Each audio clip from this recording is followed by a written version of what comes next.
ሰላም ጤና ይስጥልን አድማጭ ተመልካቾቻችን ከቶፕ ትንሽ ኔትወርክ ዕለታዊ ዜናዎችን ይዘን ቀርበናል። በቅድሚያ አርዕስቶቹን። የኢትዮጵያ ሰብአዊ መብቶች ጉባኤ በዛይሴ ብሔረሰብ ላይ ያነጣጠረና ትኩረት ያልተሰጠው የጸጥታ ቀውስ እየተባባሰ መምጣቱን አስታወቀ። በትግራይ ክልል ዋና ከተማ መቀሌ ከተማ የጸጥታ ኃይሎች ወጣቶችን አፈሳ ማካሄድ መጀመራቸውን የዓይን እማኞች ተናገሩ። የአዲስ አበባና የድሬዳዋ ከተሞች አስተዳደር እንዲሁም የሙስና ጉዳይ እንዴት ለምክክር ጉባኤ ዋና አጀንዳ ሆኖ እንደተመረጡ የሀገራዊ ምክክር ኮሚሽን ማብራሪያ ጠየቀ። በኮንጎ ለተከሰተው ኢቦላ የሕክምና ሙከራ መጀመሩን የዓለም ጤና ድርጅት አስታወቀ። እስራኤል የኢራንን የድርድር ተወካዮች ለመግደል አቅዳ እንደነበር ተዘገበ። የኢትዮጵያ ሰብአዊ መብቶች ጉባኤ በዛይሴ ብሔረሰብ ላይ ያነጣጠረና ትኩረት ያልተሰጠው የጸጥታ ቀውስ እየተባባሰ መሆኑን አስታውቋል። 10 ሲቪሎች መገደላቸውና መፈናቀላቸውን፣ ጾታዊ ጥቃቶች መፈጸማቸውን ገልጿል። የኢትዮጵያ ሰብአዊ መብቶች ጉባኤ በደቡብ ኢትዮጵያ በሚገኘው የዛይሴ ማህበረሰብ ላይ እየተባባሰ የመጣው ነገር ግን በአብዛኛው ትኩረት ያልተሰጠው የጸጥታ ቀውስ መኖሩን አስጠንቅቋል። ጉባኤው ሰኔ 11 እስከ 22 2018 ባለው ጊዜ ውስጥ በዛይሴ ወረዳ ቢያንስ 10 ሲቪሎችና በመንግስት የታጠቁ ኃይሎች በተፈጸመ ጥቃት መገደላቸውን፣ ሌሎች መቁሰላቸውና ሰፊ የሰብአዊ መብት ጥሰቶች መፈጸማቸውን ይፋ አድርጓል። የዛይሴ ብሔረሰብ በኢትዮጵያ ደቡብ ምዕራብ ደጋማ አካባቢዎች የሚኖሩ አነስተኛ ቁጥር ያላቸው ማህበረሰቦች ናቸው። የትውልድ ቀያቸው በደቡብ ኢትዮጵያ ክልላዊ መንግስት በጋሞ ዞን ውስጥ ከጫሞ ሐይቅ በስተ ምዕራብ በኩል ይገኛል። ኢሰመጉ መንግስት በዛይሴ ወረዳ ነዋሪዎች ላይ እየተፈጸመ ያለው የሰብአዊ መብት ጥሰት በአስቸኳይ መቆም እንዳለበት ሲል ገልጿል። ከዚህ ቀደም በየካቲት ወር እያሽቆለቆለ የመጣው የጸጥታ ሁኔታ በተመለከተ ቢያስጠነቅቅም ጥሰቶቹ አሁንም መቀጠላቸውን አስታውቋል። በትግራይ ክልል ዋና ከተማ መቀሌ ከተማ የጸጥታ ኃይሎች የወጣቶችን አፈሳ ማካሄድ መጀመራቸውን የዓይን እማኞች ተናገሩ።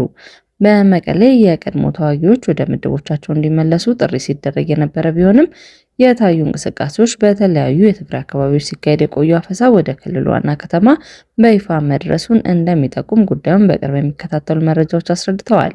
በከተማው የታፈሱ ወጣቶች በሕዝብ ማመላለሻ አውቶቡሶች ተጭነው ሲወሰዱ የሚያሳይ ተንቀሳቃሽ ምስሎች በማህበራዊ ሚዲያ በስፋት ሲጋሩ ውለዋል።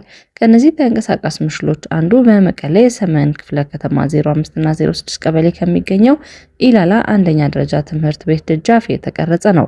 ይኸው ቪዲዮ ከትምህርት ቤቱ ደጃፍ የቆመ ነጭና አረንጓዴ ቀለም ያለው የሕዝብ ማመላለሻ አውቶቡስ እንዲሁም የጦር መሳሪያ ያነገቡ ሰዎችና የተወሰኑ ወጣቶች ወጣ ገባ ሲሉ ያሳያል።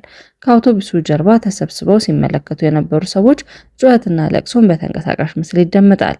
ይህም ጨምሮ በትምህርት ቤቱ አካባቢ ያለውን ሁኔታ የሚያሳዩ ተንቀሳቃሽ ምስሎች የተቀረጹት አርብ ሰኔ 26 2018 ጠዋት እንደሆነ በቦታው የነበሩ የዓይን እማኝ ተናግረዋል።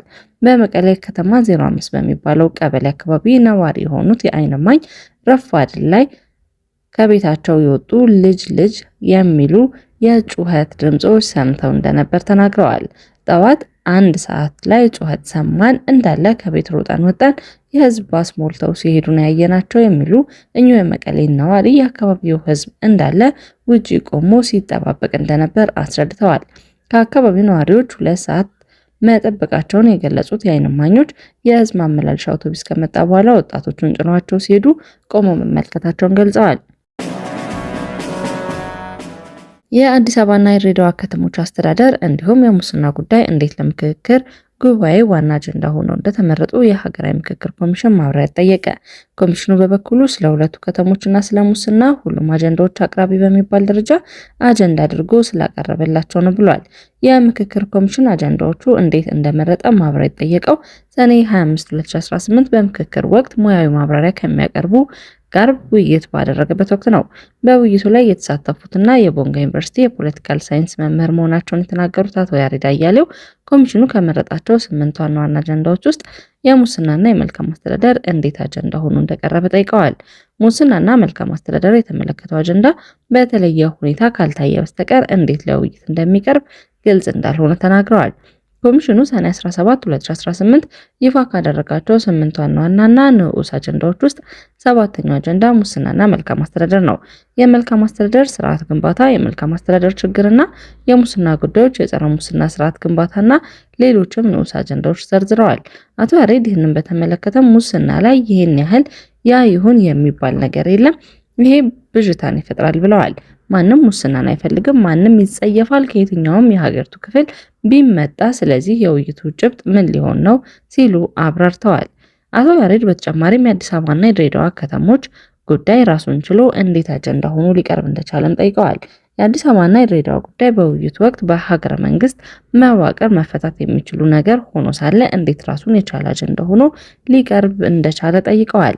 የኢትዮጵያ ምክክር ኮሚሽን የአዲስ አበባና የድሬዳዋ ከተሞች ጉዳይ የፌዴራል ከተሞች ጉዳይ በሚል ዋና አጀንዳነት በሶስተኛ ላይ አስቀምጦታል። አዲስ አበባ ከኦሮሚያ ክልል ጋር ያለው ግንኙነት፣ የአዲስ አበባ ወሰንና የቦታዎች ስያሜ፣ የአዲስ አበባ የስራ ቋንቋ እንዲሁም ድሬዳዋን በተመለከተ ደግሞ ድሬዳዋ የወደፊት አስተዳደር ሁኔታ፣ የህዝቦቿ ውክልናና ከኦሮሚያና ከሶማሌ ክልል ጋር ያለው ግንኙነት ምን ይመስላል የሚሉ አጀንዳዎች አጀንዳነት ቀርበዋል።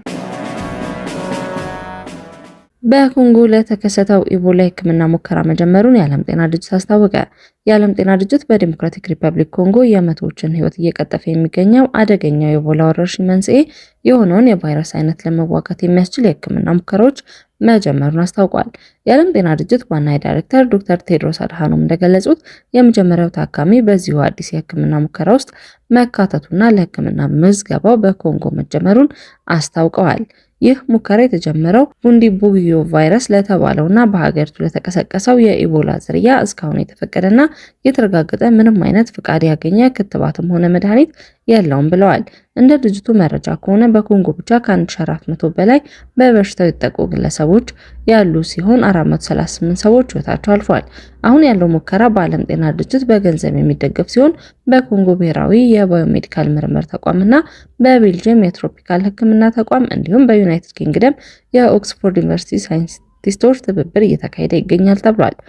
ድርጅቱ በዋና መስሪያ ቤቱ ጄኔቫ በሰጠው ጋዜጣዊ መግለጫና ዋና ዳይሬክተሩ ቴድሮስ አድሃኖም እንደገለጹት የመጀመሪያው ታካሚ መመዝገቡን ተከትሎ የሁለቱ የሕክምና መድኃኒቶች ክሊኒካዊ ሙከራ በይፋ መጀመሩን ገልጸዋል። ምንም እንኳን ፍቃድ ያገኙ ሕክምናዎች ባይኖሩም ሰዎች ከዚህ በሽታ እያገገሙ ነው። ነገር ግን በእርግጥ ደህንነታቸው የተረጋገጠና ውጤታማነታቸው የሆኑ የሕክምና መሳሪያዎች ቢኖሩም ብዙ ተጨማሪ ሕይወቶችን ማዳን እንችል ነበር ሲሉ የድርጅቱ ዳይሬክተር ተናግረዋል። አሜሪካና ኢራን በሁለቱ ሀገራት መካከል የነበረውን ውጥረት ለማርገብ በድርድር ላይ በነበሩበት ወቅት እስራኤል የኢራንን ከፍተኛ የድርድር ተወካይ ለመግደል እቅድ እንደነበራት የአሜሪካን ባለስልጣናት ማመናቸውን ኒውዮርክ ታይምስ ዘግቧል። ስማቸው እንዳይገለጽ የጠየቁ የአሜሪካ ባለስልጣናት ተናገሩት የእስራኤል ዋና ኢላማዎች የኢራን የውጭ ጉዳይ ሚኒስቴር አባስ አራቺና የኢራን ፓርላማ አፈ ጉባኤ እንዲሁም ዋና ድርድር ተወካይ መሐመድ ባግር ነበሩ ብሏል። አንድ የአሜሪካን ባለስልጣን ለዋሽንግተን ፖስት በሰጡት አስተያየት ደግሞ እነዚህ ሰዎች ከገደላቸዋቸው በድርድር መንገድ መፍትሄ የሚፈልጉ ወገኖች እያስወገዳቸው ነው ብሏል። ዘኒውዮርክ ታይምስ በበኩሉ አሜሪካ በመካከለኛው ምስራቅ ያሉ አጋር ሀገራትን በመጠቀም ይህንን አደጋ ለኢራን ለማሳወቅ ጥረት ማድረጓን ባለስልጣናትን ዋቢ አድርጎ መዘገቡን አልጀዚራ በዘገባው አስፍሯል። አድማጭ ተመልካቾቻችን ከቶፕ ኒውስ ኔትወርክ ላይ ያዝናቸው ዜናዎች እነዚህ ነበሩ። መልካም ቆይታ።